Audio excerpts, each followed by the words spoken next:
Magandang buhay sa lahat! Welcome back dito sa aking Mathematics Tagalog tutorial.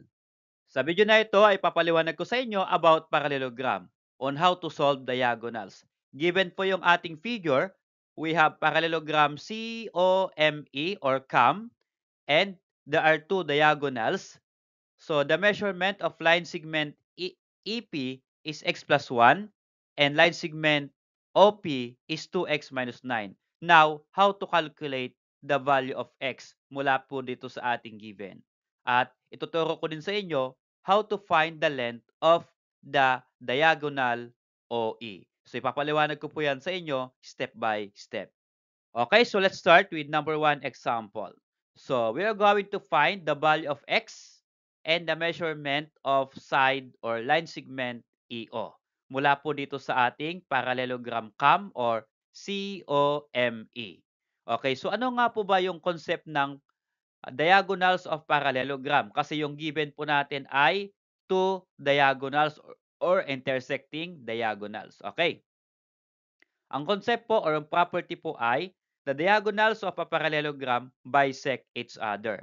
Pag sinabi po nating bisect each other, you're going to divide the diagonal into two equal parts or two congruent parts. So, ibig sabihin, itong EO ay binisect ng diagonal CM. Okay, pag sinabi nating bisect, yung EP is congruent to OP at yung CP is congruent to MP. Ibig sabihin, itong dalawang given na ito na x plus 1 at 2x minus 9, they should be equal. Okay, so mula dito sa property na ito ng parallelogram, makagawa tayo ng equation. So magiging measurement of EP is equal to the measurement of OP. Ito po yung EP, ito po yung OP. They are equal. Okay?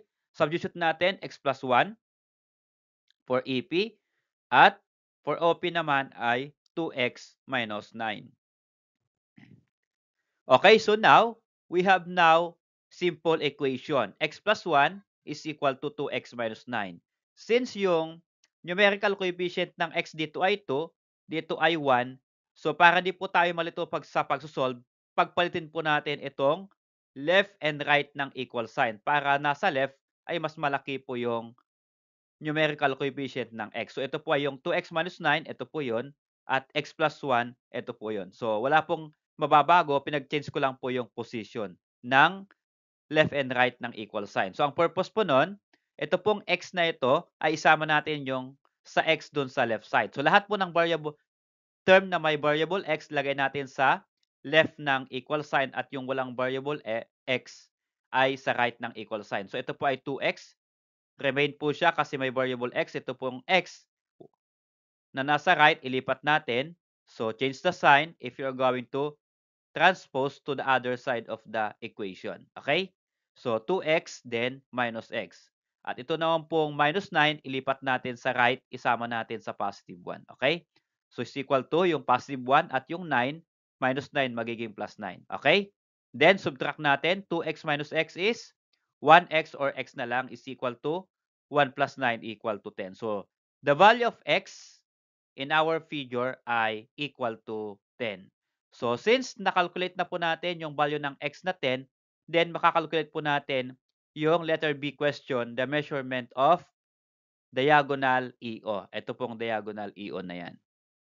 Okay, so bago po natin makalculate yung measurement ng diagonal EO, ito pong kabuuan na itong EO, ay dapat makalculate mo natin yung kalahati ng diagonal. Ito pong line segment EP or pwedeng unahin natin line segment OP. Okay, so ito pong unahin natin, mas madali o kahit saan po dyan ang pwedeng calculate. So kung po natin yung line segment EP, ang measurement po niya ay x plus 1. Okay? Then, substitute natin yung value ng x na nakalculate natin, which is 10. So, substitute natin dito, magiging measurement of line segment EP is equal to x plus 1. Ang x ay 10, kaya 10 plus 1.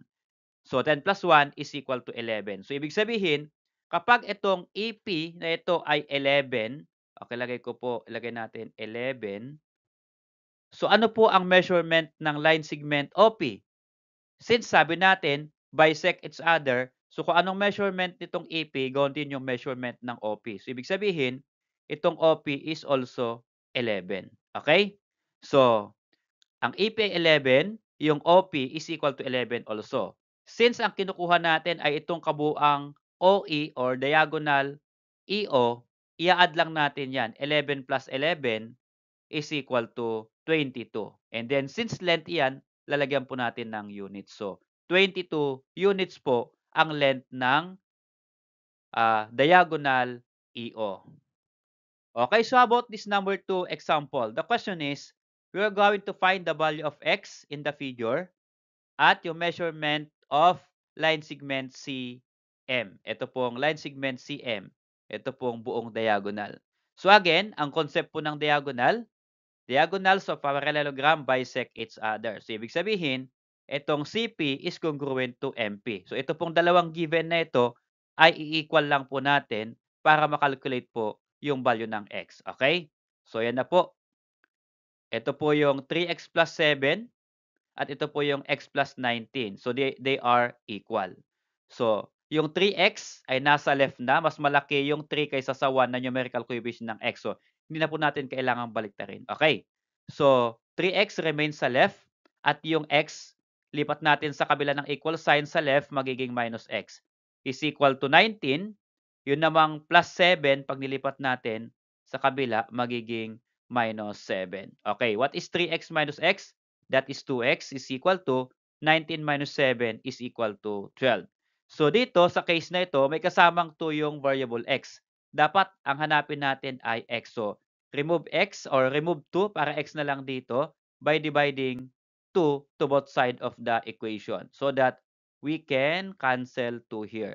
So ang matitira na lang po dito sa left ay itong x. So x is equal to 12 divided by 2 is equal to 6. So nakalculate na po natin that the value of x is equal to 6. Ngayon, pwede po nating makalculate yung measurement of the diagonal CM. Ito po yan. Okay, so again, bago po natin makalculate yung diagonal CM, ito pong CM, itong buong ito, i-calculate po muna natin yung isa po sa kanila by substituting the value of x. So ang gamitin ko po dyan ay itong CP. Ang measurement po niya ay 3x plus 7. Ito po yun, CP, 3x plus 7 po ang kanyang measure. So using this number, substitute natin yung value of the variable x which is 6. Okay, so gawin po natin.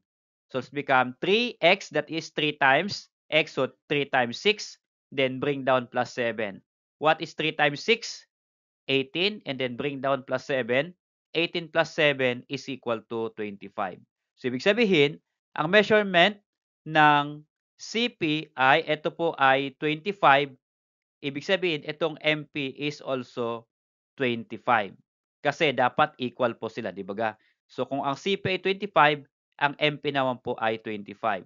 So para makuha ko yung kabuuang CM, kailangan i-add natin yung dalawa. Ano po?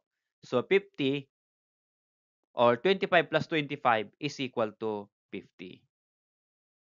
Okay, for number 3 question. So we have parallelogram COME, C-O-M-E. Find the value of x and the measurement of CM. So, the same po yung given pero the same po yung figure pero magkaiba po yung given. Ano po? So, CP is 5x minus 4, then MP is x plus 12.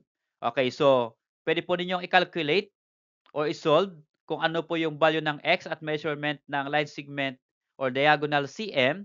And then kapag na-calculate po ninyo, baka pwede pong i-comment sa comment box at hintayin po niyo yung aking reply. Tignan po ninyo kung tama yung inyong sagot. Salamat sa panood kaibigan. Kung nagustuhan mo yung video na ito, please click like and then subscribe kung bago ka pa lang po dito sa aking channel.